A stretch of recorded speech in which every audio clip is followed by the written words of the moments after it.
Հարգելիներս, եթերում է սոցիալական դուետի հերթական հաղորդաշարը եւ հաղորդումը վարում են տնտեսագետ Հրայր Կամենդացյանը, հանրային գործիչ տնտեսագետ Հրայր Կամենդացյանը եւ հանրային գործիչ պատմաբան Արեգ Սավգուլյանը։ Բարև ձեզ, պարոն Կամենդացյան։ Բարև ձեզ, պարոն Սավգուլյան։ Այսօր նախնական քննարկում ունեցանք եւ որոշեցինք մի հետաքրքիր թեմայի անդրադառնալ, կարծում եմ մեր բնակչության հիմնական մասին մեծամասնությանը հետաքրքրում այդ խնդիրը, խոսքը վերաբերում է բանկային քաղաքականությանը։ Բանկային քաղաքականությանը, վարկերին եւ այս առումով գրեթե մեր շրջապատում չկա որևէ մեկը, որը այդ վարկային այս կամ այն փաթեթից չօգտվի։ Պարոն Կամենդացյան, եթե հնարավոր է մի քիչ կարճ, այսպես ասած, տեսական եւ իհարկե գործնական ներկայացնեք, թե Հայաստանում ինչ վիճակ է տիրում այդ վարկավորման ոլորտում, սկսած, չգիտեմ, այն սովորականից մինչև ֆիզիկական անձերի վարկավորում, բնակարանայինից, որpիսի մենք կարողանանք նաեւ պատկերացում կազմենք, որովհետեւ ստացվում է, որ վերջի շրջանում, որի մասին դուք ավելի մանրակրկիտ գիտեք, կնշեք, բանկերը Հայաստանի Հանրապետությունում կարողացել են գերշահույթ ապահովել եւ այս առումով հարց է ծագում, թե այդ գերշահույթը ինչպես կարելի է արդյունավետ օգտագործել, որ նպաստի նաեւ Հայաստանի Հանրապետության տնտեսության զարգացմանը եւ ընդհանրապես բնակչության կենսամակարդակի բարձրացմանը։ Ես որ նշում եմ, որ մենք հանրային գործիչներ ենք, իզուր չեն նշում, որովհետեւ մենք հանրության հետաքրքրող համարյա բոլոր ոլորտներին անդրադառնալու ենք եւ ամենակարևորը մենք չունենք կաշկանդվածություն։ Օրինակ մեզ մեկը չի կարող ասել բանկերից մի խոսացեք, բանկերից մեկում ընկեր ունեմ աշխատող։ Մեկը մեզ չի կարող ասել ոստիկանությունից մի խոսացեք, ոստիկանություն ենթադրենք ապագային բարեկամ եմ ունենալու, ենթադրենք։ Կամ զանազան, չեմ խոսում այդ քաղաքական ինչ-որ կուսակցությունների մասին, բայց սրան մի ասեք, նրան մի ասեք, մենք բոլորն էլ անդրադառնալու ենք։ Հենց մենք նրանով ենք առանձնանում եւ մնացած քաղաքական ասած եւ մեկնաբաններից, եւ զրուցակիցներից, եւ քաղաքական դերակատարներից, որ մենք կաշկանդվածություն չունենք։ Պարոն Կամենդացյան, եթե հանրային քաղաքական դաշտում առհասարակ որևէ գործիչ պետք է ունենա նման կաշկանդվածություն, ավելի լավ է ինքը չզբաղվի այդ գործունեությամբ եւ զբաղվի զուտ իր մասնագիտական ոլորտով։ Կամ օրինակ բաներ անի, ակվարիումային ձկներ ենթադրենք բուծի, օրինակ ֆիլատելիայով զբաղվի, մարկաներ հավաքի, կամ ենթադրենք ինչ-որ խցաներ հավաքի, բազմաթիվ գործեր կան։ Կարող է զբաղվել, ենթադրենք հետագա մետ ամենը փոխանցել իրենց սերունդներին, թոռներին, ովքեր որ պապերի մասին ինչ-որ այսպես ասած կարծիք կձևավորեն ելնելով արդեն հավաքված մակուլատուրայի քանակից, այսպես։ Հիմա ինչ վերաբերվում է բանկեր, բանկային լուծ, մոլորված շփոթված քաղաքացի եւ տուգանքներ եւ պարտքեր։ Մոտավորապես այս պահին Հայաստանի Հանրապետության բնակչությունը 7.8, մոտավորապես 8 տրիլիոնի չափ բանկերում վարկային պորտֆելների մեջ ունի պարտք։ Սա մեր հնայից ընդամենը քիչ է, թե մեր հնա մի 12 միլիոնից մի քիչ ավել պակաս է, սա փաստորեն հնայի համարյա 60-70%-ի չափ գումար է։ Այս ամբողջ գումարը միայն թվեր չեն։ Սրանք կորուսյալ բնակարաններ են, ջախջախված ընտանեկան երջանկություն է։ Սա երիտասարդի, այսպես ասած, կյանքի ինքնասպանությանը մղող հանգամանքներ են։ Ներողություն, որի մակարդակը բավականին բարձր է։ Սա հեշտ փող գտնելու, բայց չաշխատելու, ես սև ցուցակներում, այս սնանկ մարդկանց ցուցակներում տեղավորվելու իրականություն է։ Հիմա բայց եկեք մի բան վկայենք, բանկեր ամենտեղ կան բանկեր եւ պետք է բայց առանձին մի թեմա կա բանկային գործունեությունը ընդհանրապես եւ ընդհանրենք բանկային գործունեության որոշակի հատկանիշները հայկական իրականության մեջ։ Բանկը դա վաշխառողական կապիտալն է։ Կարող են բանկին ընդհանրենք ասեն, չէ, հիմա ուրիշ է, հիմա ինովացիոն բաղադրիչների մեջ ենք, հիմա տնտեսություն, հետադին կապիտալի շարժման են, կասեն էլի, թող օրերով կպատմեն։ Բանկը ինքը վաշխառողական կապիտալ է, հավաքում է, կամ սեփական միջոցներ ունի, որոշակի ընդհանրենք այլ սուբյեկտներից էլ վերցնում է որոշակի ակտիվներ, կլինեն շենքեր, կլինեն շրջանառու միջոցներ հիմնականում, եւ դա տալիս է որոշ մարդկանց արդեն վճարի դիմաց։ Ստեղծվում է պարտավորություն։ Հիմա դա կարելի է համարել նաեւ նորմալ իրավիճակ, նորմալ տնտեսական վիճակ, գործարք սուբյեկտների միջև։ Բայց եկեք խոստովանենք, որ հայկական բանկը բավականին հեռու է նման իրավիճակներից։ Եվ հայկական բանկը, որը որ նախկինում պարզապես տնտեսվարողների ընդհանուր քանակի մեջ մի մասն է զբաղեցնում, հիմա ի հաշիվ արտաքին գործոնների եւ երկրում արկա այդ որոշակի օրինաչափություններ չասեմ, բայց որոշակի ֆինանսական մղոնություններով դարձել է երկրի համար 1 կարելի ասել գործատուն, համար 1 այսպես ասած շրջանառության միջոցներ ունեցողը, համար 1 պարտքեր, այսպես ասած տնօրինողը, այս իմաստով հայկական իրականության մեջ, հայկական տնտեսության մեջ ապահովական կապիտալը եւ բանկերը ոչ թե հիմա գերշահույթ են ստանում։ Նրանք կանգնած են մի որակական, քանակական թռիչքի առջև, արդեն 3-4 տարին է հայկական բանկերը ստանում են ֆանտաստիկ գերշահույթներ։ Պարոն Կամեդեցյան, ոնց որ 24 եւ 25 թվականների ընթացքում հայկական բանկերը մոտավորապես $2 միլիարդ, այդ 2 տարվա ընթացքում տարեկան մոտավորապես միլիարդից միլիարդ 100 միլիոն։ այո, հսկայական շահույթ են ստացել։ Հիմա ինչ մեխանիզմներ եք տեսնում, ինչ տարբերակներ եք մտածում, որովհետև ինքը բանկային ոլորտը դա պետական ոլորտ չի զուտ, Իհարկե։ մասնավոր է եւ շատ Կարգավորում է պետության կողմից որոշակի դավադրապաշտական տեսությունների համաձայն ընդհանուր նաեւ կենտրոնական բանկի նախագահների ոչ միայն Հայաստանի, այլ ընդհանրապես ընդհանուր նաեւ Ռուսաստանի դա կարգավորվում է այսպես ասած կոչված ստվերային համաշխարհային կառավարության կողմից եւ ընդհանրապես դա առանձնացվում է բանկային աշխարհում, բանկային աշխարհը պետական քաղաքականությունից։ Իհարկե, նրանք ուսուսի տված են շարժում, բայց դա լրիվ մի այլ աշխարհ է։ Հիմա դիցուք շատ չխորանալու այդ շերտերի մեջ, որովհետեւ տեղ չենք հասնի, ինչ տարբերակներ, ինչ մեխանիզմներ կա, որ մենք կարողանանք լավ այդ շահույթը հասկացանք։ Նաեւ այդ բանկերը նես չի որ օտարերկրացիներին են պատկանում, կոնկրետ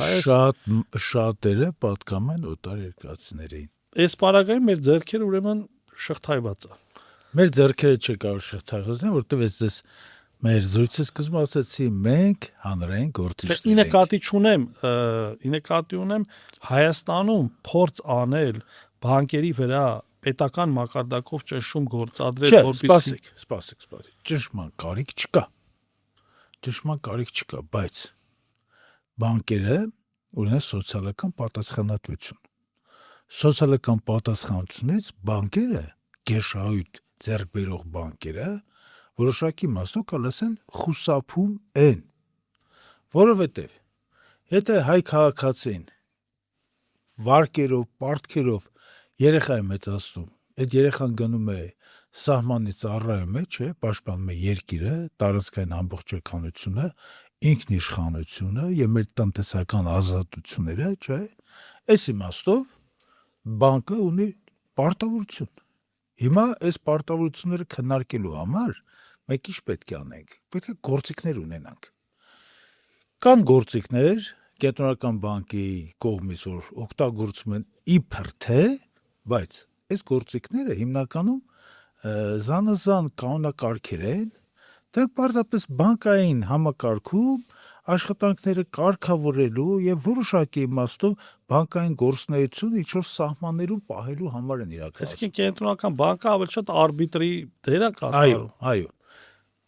Իսկ կարգավորման իմաստով, ընդհանրենք կանոնակարգերը կիրառելու իմաստով մենք Միգուցե նաև կենտրոնական բանկին պետք է չվստահենք, գիտեք ինչու։ Օրինակ օրեր առաջ հրապարակում եղավ, որ ասեմ մենք 3-4 տարի առաջ գիտեինք,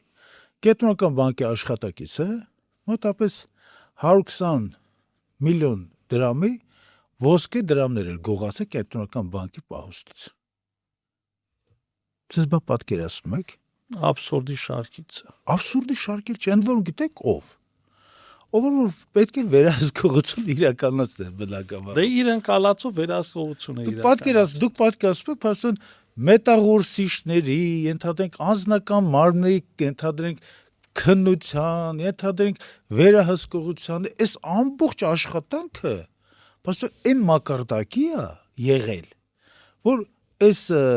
կինը կարծեմ, եթե չեմ սխալվում,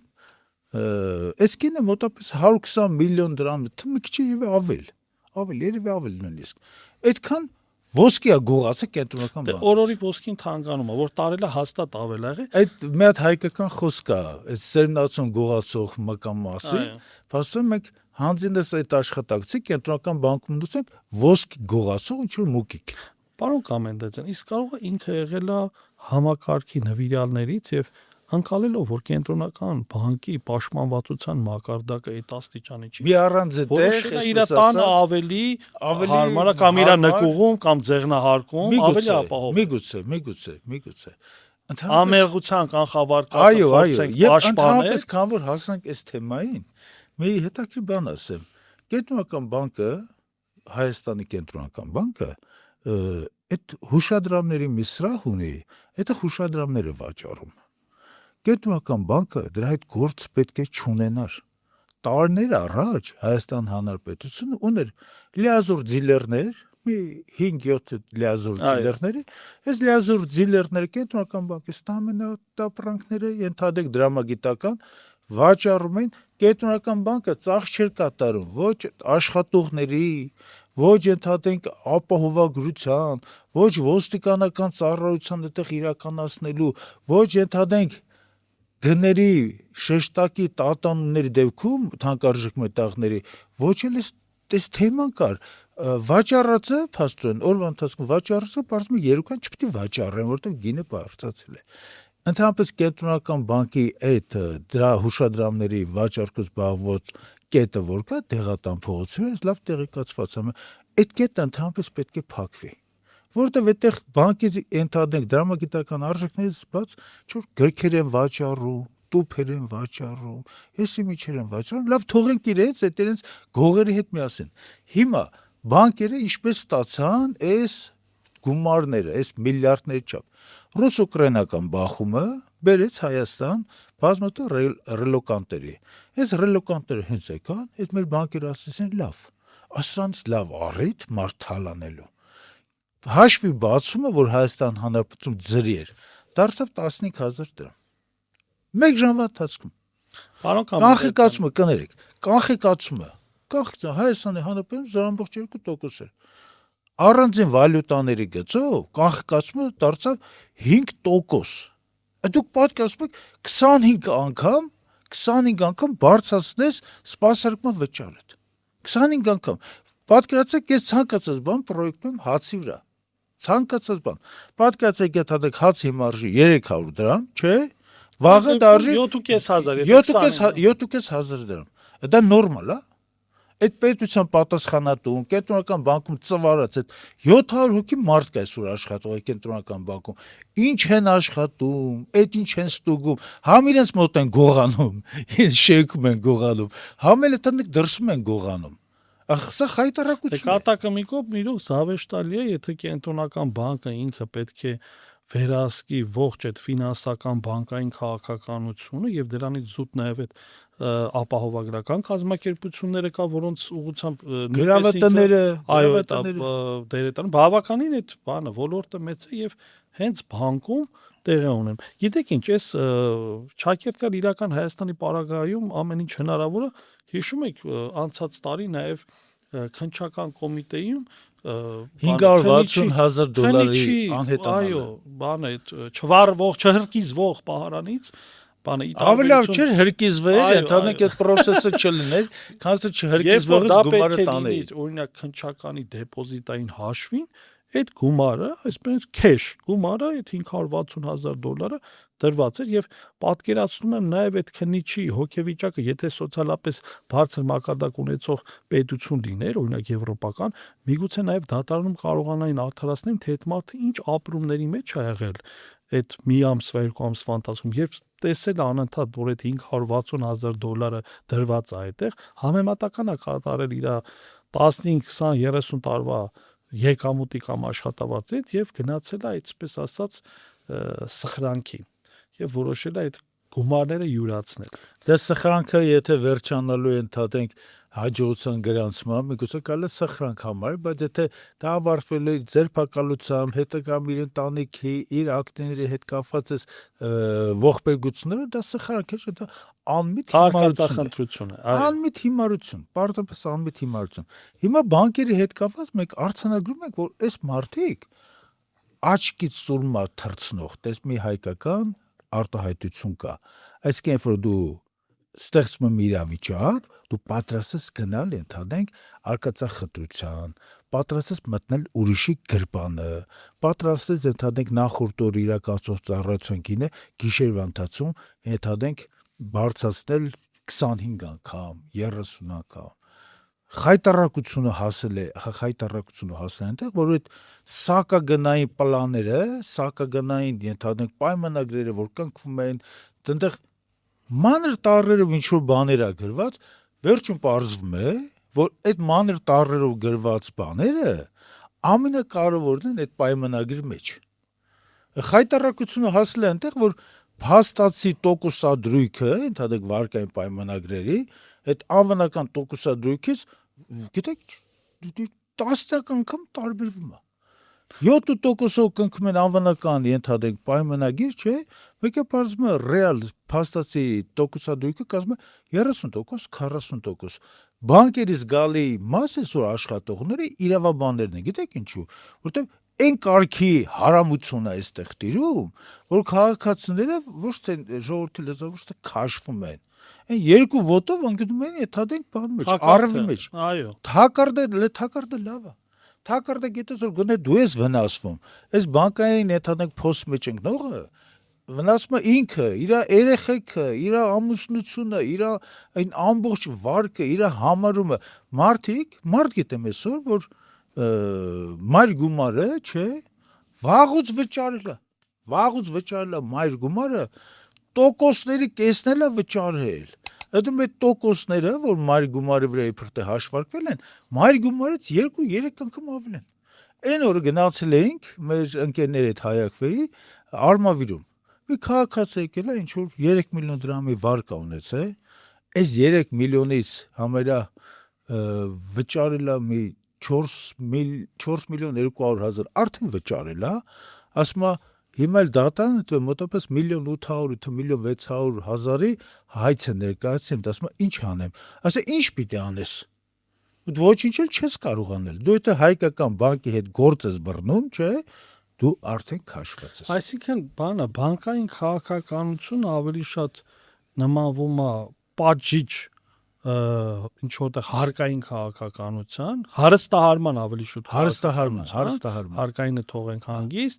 քան թե այն ինչ որ սոցիալական հարցալուծում եւ պարոն Կամենդեցյան շատ կարեւոր է նաեւ ոչ են ստանդարտ պրոցեդուրաներ, որ դու գնում ես ֆիզիկապես այդ վարկը ձևակերպում է եւ այլն ներկայացնում, այլ այդ հավելվածային վարկերը, այդ կայծակնային վարկերը, որ մարդը ու դա խայտարակություն չէ։ Այդտեղ էլ 30-40% չկա, թե ինչ որ բան է։ 68 Երկրաչափական պրոգրեսիվ գնում է, հատկապես օրինակ 20,000 դրամ, 40,000 դրամ, եւ մենք գիտենք նաեւ որ մեր երկրում այդ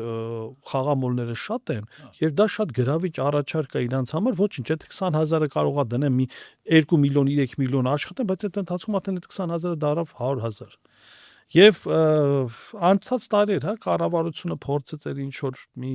որոշում կայացնել, որը վերաբերվում է նախընտրական որոշում։ Այո, նախընտրական որոշում, դա հերթական, այսպես ասած, սոցիալական շռնդալից խոստումներ ինքնավերարտադրման նպատակով, բայց դա թողենք մի կողմ, ինձ տեղ վիճակագրություններ հետ։ Բայց եկեք դրա մասին մի քիչ բացենք փակագծերը։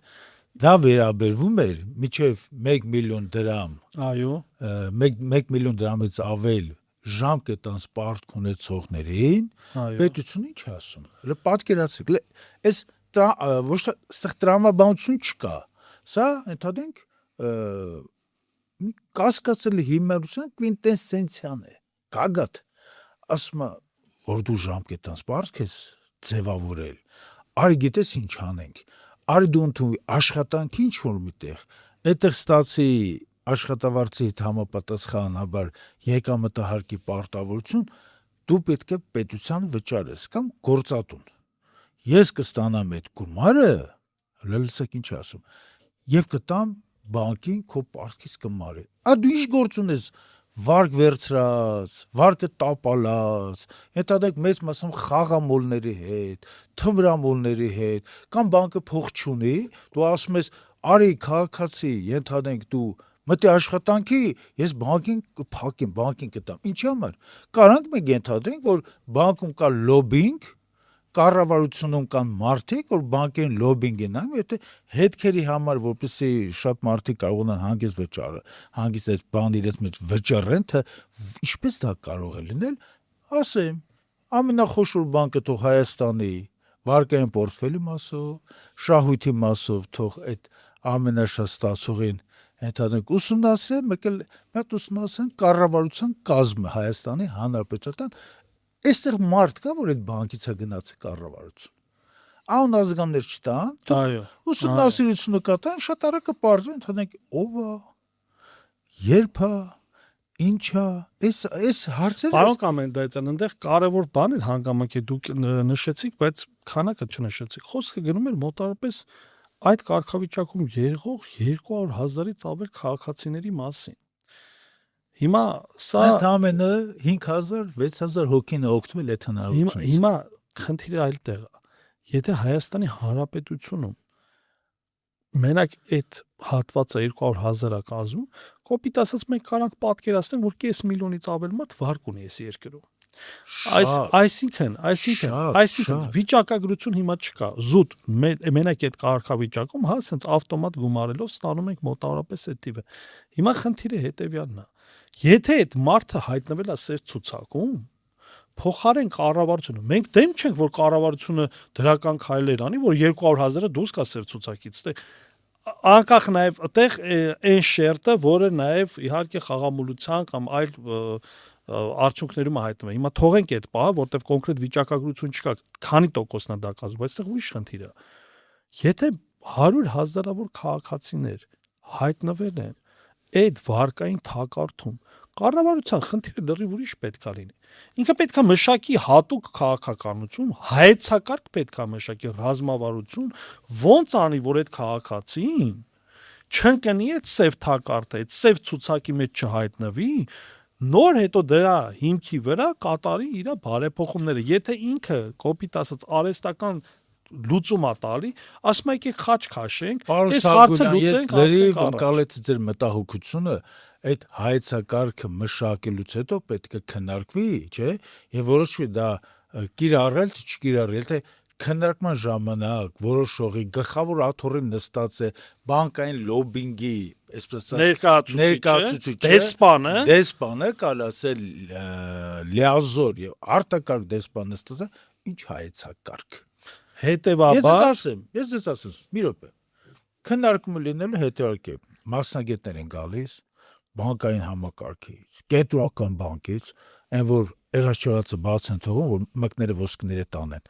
Այդտեղից գալիս են փողկապներ, ունեն լուրջ դեմքերով, այս նստում են խոսում են, խոսացի չէ, վերջում միջանկյալ հատվածում իրար սրտիկներ են։ Միջանկյալ հատվածում սրտիկներ, եսի ինչեր բան, հա, ինչ կպատահի, էլի։ Էդ էլ ուղարկեցի բան, վերջում ասում են հարցին ծանոթացանք, հանձնարարություններ կտանք, լրացուցիչ քննարկմանը պատրաստվեք։ Այո, անցավ 2 ամիս, 3 ամիս, նորից եկան, նստեցին, լուրջ դեմքերով, ամբողջ իրականանում է, այսպես սքո հոգի հանգստի վայել դեմքերով։ Այդ ամեն ինչից հետո, ընդհանրապես այնքան երկար դահլիճում են անում, այն վերջից իջև էսկում երևի ոչ թե ձիո պիտի ընդհանրենք այդ նախագահողը պատտվի, այլ եւ չմուշկներով, դահուկներով արագ լինի, արագ։ Այդ ամճի քննարկությունը նորից այդ Մերլեն ձայնով մեկ ընդդեմ ասում է քննարկեցինք, ես առաջարկում եմ լրացուցիչ քննարկում։ 5 տարվա մեջ կարելի է գիտեք քանի տես քննարկում է 50 հատ։ 50 հատ, այդ 50 հատ քննարկելուց հետո ինչա լինելու կիրառական նստվածքը, ասեմ ձեզ ինչա լինելու քաղաքացիները ովքեր որ վարկ ունեն, անհուսալի տուն, տեղ, ամեն ինչ կորցնելու են, չէ՞։ Այս քաղաքացիների քանակը ավելանալու է, բանկային շահույթները ավելանալու են, քննարկումներն դա աստծո ասացին գյուրա, ինչքան պետքա կքննարկեն, ինչ ա եղել։ 700 հոգի կենտրոնական բանկում աշխատող կա։ 10 հոգի այսօր կուղարկեն, հաջորդ անգամ 10 հոգի, այն անգամ 10 հոգի, ընդ որում կենտրոնական բանկի որոշակի իմաստով ձեռնատու այդ քննարկումները, գիտեք ինչի համար։ Որովհետև գողերը գոնե շենքի ներսում որ ոսկե գողանում, հետո կլինեն ավելի քիչ։ Հիմնական մասը կլինեն դրսում։ Այն ներսում էլ ընդհանրապես հնարավորություն կունեն այդ գողնի չափերը ընդհանրապես որոշակի կարգավորել։ Հիմա մի բան եմ ուզում ասել, մենք զրուցեցինք այս թեմայով։ Այո։ Մի քիչ հումորներ արեցինք, մեր մտահոգությունը հայտնեց, բայց մենք ինչ ենք առաջարկում։ Մենք շատերից տարբերում ենք հենց նրանով, որ մենք հանրության մասին մտածում ենք, ոչ միայն դժգոհություններ են գեներացնում, մենք նաև առաջարկներ ենք Արոն Ամենդացյան, ինձ թվում է հաջորդ հանձնարարականը պետք է ուղղված լինի կենտրոնական բանկին եւ մեր մասնավոր բանկերի նախագահներին կամ տնօրեններին։ Միգուցե, բայց առավել ճիշտ կլինի ընդհանրենք գանք այլ կողմից, կառավարության կողմից, պետք է մենք գանք կառավարություն, ֆինանսական ինստիտուտների կողմից պետք է թե չէ ներքև ընդհանրենք այդ մանր կառավարությունը։ Այո, հիմա գիտեք մենք ինչ պետք է առաջարկենք։ Բնականաբար բանկերը, որոնց քանակը Հայաստանի Հանրապետությունում արհեստականորեն պահվում է նույնը, արհեստականորեն։ Եթե դու եւ ես, պարոն Սավգուլյան, չես բանկային համակարգում աշխատել մոտավորապես 5-6 տարի, չէ՞։ Եթե մենք նույնիսկ լինենք մեծագույն են, ընդհանրենք Մորգանների, Ռոքֆելերների, Ռոթշիլդների, Օպենհեյմերների, Սանիկներն ու բարեկամները նույնիսկ լինեինք, չէ՞։ Այո։ Բանկային աշխատանքի են Chess Manhattan, ենթադրենք First American Bank, այդտեղ է պատուհաններից նայող այդ կինոներում տեսած կնեք, որ միջև ընդհանրենք բահամյան կղզիներ նայում են էլի պատուհաններից։ Նույնիսկ լինենք մենք Հայաստանում բանկային լիցենզիա չեն կարող ստանալ։ Ես ես վստահեցնում եմ, Հայաստանի Հանրապետության բանկային համակարգը դա չափար արած տարածք է։ Սա չափար արած տարածք է, որտեղ 17-18 բանկ էս վերջի 20 տարին ոչ համապատասխան կենթանու ընդհանրենք մի օրգանի պես ոչ երկարում է, ոչ կարճ է։ Մենակ ռեբրենդինգ է լինում։ Այդ ռեբրենդինգներն է, գիտեք ինչի համար է լինում, որովհետև գողանում են հաճախորդների փողերը, դες անկեղծ ասեմ, մտնում են ֆինանսական մեքենայնությունների մեջ, երբ որ տապալելու են, բայց քան որ ունեն համակարգային պարտավորություններ, նրանց փոխարեն այդ ռեբրենդինգն ամ հետքերը կորցնում են, գալիս են նորերը, այդ նորերն էլ փորձում են աշխատել կամ գողանալ։ Հիմա որը լավ կստացվի։ Հիմա մենք ինչ ենք առաջարկելու։ Մենք առաջարկում ենք հետևյալը։ Վերջի գոնե 2-3 տարիների ընթացքում հայկական բանկերի ձևավորած գերշահույթները բոլորը խոստովանում են։ Բանկերներն էլ են դա խոստովանում։ Այո։ Հիմա նայեք, մենք առաջարկում ենք այդ գերշահույթը ծառայել հանրությանը։ Ինչպես։ Մենք չենք պատրաստում իրենց փողը վերցնել եւ նստել ընդհանուր մուտքերի դիմաց բաժանել։ Մի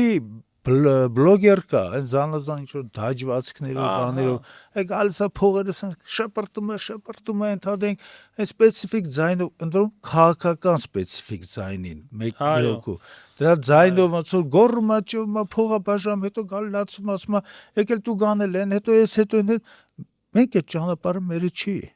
Մենք չենք կարող մեր գեղեցիկ երեսները այդ կարգի անիմաստ դաջվածքների տակ տալ, էլի, ասած ասեմ։ Հանրությունը ճիշտ չի ընկալի։ Հանրությունը ճիշտ չի ընկալի։ Մենք առաջարկում ենք հետևյալը. բանկերի որոշակի իրենց կանոնադրական կապիտալի կամ հիմնական կապիտալի չափից ավել, հետադենք դա եթե շահույթը կազմում է նրանց հիմնական կապիտալի 40%-ից ավել, ենթադրենք, հետադենք ստացել են $100 միլիոն մի բանկը, նրա հիմնական կապիտալը $30 միլիոն է, չէ, եթե 100 միլիոն ստացել է, այդ իր 30 միլիոնից մի քիչ գերազանցող արդեն գումարի, մոտավորապես ընդհանուր եկամտի 30-40%-ը դա համարվելու է գերշահույթ, եւ այդ գերշահույթը հարկվելու է համապատասխան տոկոսադրույքով, ես նախընտրում եմ այստեղ տեսնել 90%-ը ոչ պակաս։ Սա ինչ է նշանակում։ Սա նշանակում է, որ գերշահույթ ձևավորելու, բանկային թալանի մեջ թաթախվելու գայթակղությունից բանկերը կհեռանան առաջին։ Սա նշանակում է, որ առանց հարկերը բարձրացնելու պետական բյուջեն կունենա խոշոր միջոցներ, որոնք վերջ-վերջո գեներացում են հենց հանրությունից։ Դրանք հանրությունից են մզվում այդ գումարները։ Այս ամեն ինչ ունենալուց հետո մենք պետական բյուջեում այս փողերը չենք դնելու ընդհանուր ծախսի տակ։ Այս փողերը օգտագործվելու է սոցիալական նպատակներով, ենթադրենք ամբողջ բնակչության տարեցների պրոթեզավորումը առաջին, թոշակներին որոշակի հավելումներ, գնահատականներ մենք սահմանենք, որոշակի հավելումներ կլինեն, եւ երրորդը դեղերի գնի կլինի որոշակիորեն, այսպես պետական օգնություն, դոտացիա։ Այս 3 խմբերի մեջ կբաժանենք այդ գերշահույթները եւ բանկիր ընկերներին, ովքեր անցած տարի նախանցած տարի մարդ եղել քանի միլիոն $, բանը ստացել, շահը բաժինը ստացել։ Պարոն Կամենցյան, Քանի միլիոն դուք պատկերացնում եք այս թվերը։ Այո, Եվ մեկ այս բանկային ընկերների, ես ասում եմ այո, բայց ես չեմ պատկերացնում։ չեք պատկերացնում։ Եվ այս բանկային ընկերները կասենք, դե հիմա աշխատեք, նորից ստացեք այդ գերշահույթները, վստահ եղեք, այս ամեն ինչը ներդնելուց հետո բանկային համակարգը կսկսի փնտրել իրական աշխատանքի հնարավորություններ, այլ ոչ թե այս մանր տառերով գրածները, որոնք ապագա դատական վճիռների դատավճիռներ են ընդամենը։ Էսա մեր առաջարկը։ Պարոն Կամենցյան, իսկ հնարավոր չէ այդ գերշահույթները, օրինակ, մեխանիզմ մշակել եւ այդ գերշահույթները ուղղվի ոչ միայն սոցիալական, այլև Հայաստանում հայրենական արտադրության զարգացմանը։ Մենք անցած թողարկմանը խոսեցինք օրինակ դեղագործական կազմակերպությունների, օրինակ գյուղատնտեսական ծրագրերի եւ նամանավանդ եթե ապագայում իհարկե ոչ այս ձևաչափով ինչպես իշխանություններն են պատկերացնում Հայաստանի սահմանները բացվի եւ մենք պետք է նաեւ ունենանք ակտիվ ապրանքաշրջանառություն, հա, այդ հարևան պետությունների հետ, ապա մենք պետք է պաշտպանենք նաեւ տեղական արտադրությունը։ Օրինակ հիմա այս պայն եթե այդ սահմանները նույն բացվի, կոնկրետ Հայաստանի Հանրապետությունում գյուղատնտեսությունը, հա, օրինակ վերանալու է։ Այս առումով ես պատկերացնում եմ, որ այդ գերշահույթները, որ այդքան գեներացում են հարյուրավոր միլիոն $, հասնում են արդեն միլիարդների, կարելի է օրինակ սպეციფიկ, որովհետև նաև մեր հայկական ուղեղները նաև այստեղ պահելու հնարավորություն կա։ Նաև այդ կաթիլային ռոռոկման գյուղատնտեսական ոլորտում նաև այդ դեղագործությունը, որ խոսեցինք 15%, ինչի չստեղծվի բյուջե, նայեք, ինչի համար եմ դա ասում, քանի որ շատ դժվար է, երբ որ մարդկանց նույն բանկերին բերես մի դաշտ, որտեղ պետքա իրենց աստղաբաշխական, ասենց ասած, եկամուտներից հրաժարվեն, կոպիտ ասած, եւ հրաժարվելու։ Եվ դա կարգավորվելու, կառավարվելու է։ Պարոն Կամենցյան, ես ուղղակի զուտ երկրորդ տարբերակ եմ ասում, որ ենթադրենք A տարբերակը կարող է գնա 4 եւ ցնցումներով, B տարբերակն է նա, որ բանը պետությունը, կառավարությունը ցույց տա այն, իհարկե խոսքես կառավարության մասին չէ, ցույց տա այն ռազմավարական ոլորտը, որտեղ բանկը պետքա դնի այդ միջոցները։ Ստոպ։ Բանկը տնտեսական ենթադրենք այդ ձեր ասած ոլորտներում փող դնելու, որոշելու ինքը այդ ֆունկցիան չունի։ Նա իրավասու չէ բան որոշելու այդ բնակավարով, կա կառավարություն, կան ռազմավարություններ մշակված, կամ միջնաժամկետ ծրագրեր, այս ծրագրերում գիտելիքահեն ներգրավումը հանրության ասես լուսավոր ուղեղների օգրե նաև լիազորություններ ունեն, դա նրանց գործն է։ Բանկերի գործը բանկային գործունեության մասին օրենքի համապատասխան գործունեությունն է, բայց մենք բանկերում ձևավորված տանեն գերշահույթների ձևավորման ճանապարհը հասկանում ենք, որ դա արհեստացին է, դա մրցակցության մեջ չի ձևավորվել, դա կարտելային համաձայնությամբ իրար մեջ բանկերով համաձայնեն 10 բանկ մանեք եք նույն հարցով, ամենտեղ կստանաք նույն պատասխանը նույն թվերի տեսքով։ Սա կարտելային համաձայնություն է։ Այս կարտելային համաձայնությունը քանդելու համար երկում կան կառույցներ, այս կառույցները բացարձակ ոչինչ չեն անում։ Բացարձակ ոչինչ չեն անում։ 17 բան կա, վերցրեք, ընդհանրենք այս սպասարկման պայմանները, խայտարակությունը գիտեք ուր է հասել։ Մարդ գնում է վարկա ուզում վերցնի, չէ՞։ Վարկը գնահատելու համար գնահատելը կատարվում է, գնահատականը տրվում է, որովհետեւ բանկը ակտիվի վիճակը հասկանա, չէ՞։ Գնահատելու համար փող են գանձում։ Դուք պատկերացնում եք հիմա։ Պարոն Կամենդայցյան, մի հատ կարճ դիտարկում էլ նաև մի քանի ամիս առաջ էր բավականին մեծ աղմուկ բարձրացավ Գողությունները, այո, բացի գողությունները հաշիվներից, երբ որ մարդկանց այլի նույն գողությունը հաշիվներից, ուղղակի մեխանիզմն այն էր, որ մարդկանց անուններով, հա, գողանում են իրենց տվյալները անձնական, մարդկանց անուններով վարկ էին ձևակերպում եւ զավեշտը որն էր։ Մարդ ասում է ես գնացել եմ, դիմել եմ ընդունենք 3 միլիոն դրամ վարկի, ինձ մերժել են, բայց իմ անունով 10 միլիոն դրամ վարկ է ենթադրենք ձևակերպել։ Այս առումով նաև խնդիրը որն է, որ բանկերը այդ գերշահույթները ստանալով հանդերձ կիբեր հանցագործությունների դեմ աշխատանքներ չեն իրականացնում։ Այո, իրանց անվտանգության համակարգը չեն բերում այն բավարար աստիճանի, որպեսզի կարողանան, ու հետաքրքիր է, բանկից չեն գողանում, մարդու անունով են գողանում։ Այսինքն այդ բանկն հենց բան չէ էլի, մի հատ X հաշիվ չկա, որ այդտեղ բանկի անուն, այդ մարդկանց փողերն են բոլորը, կազմակերպությունների էլի, ֆիզիկական եւ իրավաբանական անձանց փողերն են։ Այդ մարդիկ գալի մտնում են, ձևակերպումները անում են, գողանում են, այս մարդիկ էլ կանգնում են փաստի առաջ ու դրա օրենսդրական կարգավորումն էլ չկա, ասում է դե հիմա փաստացի գործարքը կար, արվել է, մենք չգիտենք որ ձեր փոխարեն ուրիշ մարդ է այդ գործարքարը, բանա, այն որ ասում է քո ապրանքը պինտվայի հարևանի գողմի է, սա էս տարբերակն է։ Անձնական տվյալները փորձի պաշտպանես, բայց այդ ձեր համակարգն է ջարդել, որ այդ անձնական տվյալները նաև անել է։ Կամ պետական այլ համակարգ, հա, օրինակ ընդունեք անձնագրային բանի սերվերն է կոպիտ ասած ջարդել է մտել է այդ տվյալները ամբողջ լուրջ խնդիրներ են այդ կիբերհանցագործության դեմ առնել համար եւ պետությունը եւ ինքնին շահագրգիռ կազմակերպությունը հատկապես ֆինանսական կազմակերպությունը պետք է մեծ միջոցներ ներդնեն, որովհետեւ կիբերհանցագործները որպես կանոն բացարձակելացի, ասես ռազրաբոչիկներ են, խմբեր են, անհատներ են եւ դա արդեն համաշխարհային բնույթ է կրել եւ մենք այս իմաստով այդ ճանապարհի ամենասկզբում ենք։ Այս իմաստով պետք է պետությունը մեծ միջոց մենք անդրադարձնենք կարծում այդ հարցին եւ օգտվելով առիթից, պարոն Սավգուլյան, ես առաջարկում եմ այս բանկային բնագավառ հետ կապված մեր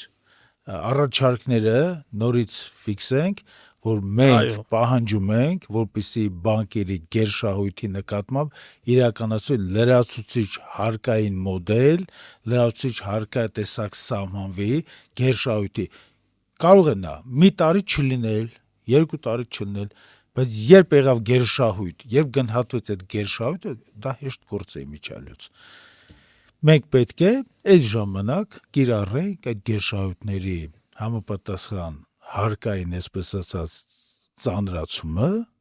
հարկ կիրառենք դրա նկատմամբ եւ գումարները ուղենք սոցիալական բնագավառ թոշակառուներ։ Շատ լավ, պարոն Կամենդայցյան, ուրեմն հանձնարարականի բովանդակությունը դուք տվեցիք, մեր կողմից էլ թող ուղերձ լինի Հայաստանի Հանրապետության կառավարությանը, որ իրենց ներսում բացահայտեն բանկի նշանավոր դեսպանին եւ այս քննարկումները կազմակերպեն առանց նրա մասնակցության, դրսից լրացուցիչ փորձագետների եւ մասնագետների ներգրավեն եւ մշակեն այնպիսի քաղաքականություն, որ եթե բանկերը գերշահույթ են բանանում,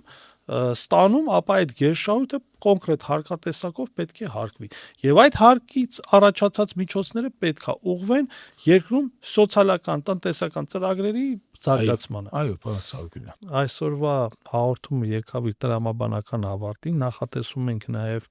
խոսել արտաքին քաղաքականության մասին, բայց այդ մասին հաջորդ եթերին, պարոն Կամենդացյան։ Շնորհակալություն, Շնորհակալ։ հաջողություն ձեզ։